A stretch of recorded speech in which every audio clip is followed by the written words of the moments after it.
Hampton, thank you. Al-Qaeda has confirmed the death of its number 3 in command, Sheikh Saeed al-Masri, who U.S. officials say was killed by a Predator drone strike in Pakistan.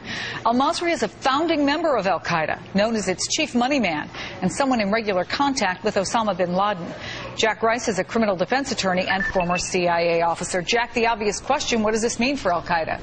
Well, it's a huge deal because we're talking about logistics here. I mean, this is the ability to reach out and do things. But al-Masri also did something else. He was really the middleman between Al-Qaeda and what we find going on in Afghanistan itself with the Taliban, because it's a different organization altogether. He's also a Pashtun speaker. He was also apparently connected to Mullah Omar. So there are a lot of connections there. The ability to reach out and do something is what logistics people support. If you don't have the logistical support, you can't operate. So this is a huge blow. So what does it mean for the United States, conversely?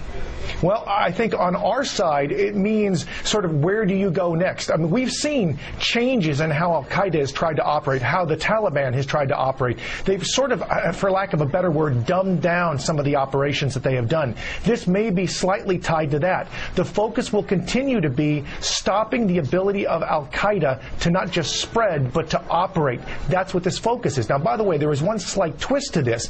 According to at least one report, along with al-Masri, his wife, his 3 daughters, and at least a grandchild, plus several other civilians were killed in this. And there are a lot of people questioning just how many, essentially, civilians, innocents, should die in order to take a bad guy down. And that's an ongoing debate because, of course, we're trying to convince the Pakistanis and the Afghans to support us. The more innocents die, the harder it is. And one more question, really, about Osama bin Laden, because we don't talk about him the way we used to, and yet he is the most wanted still.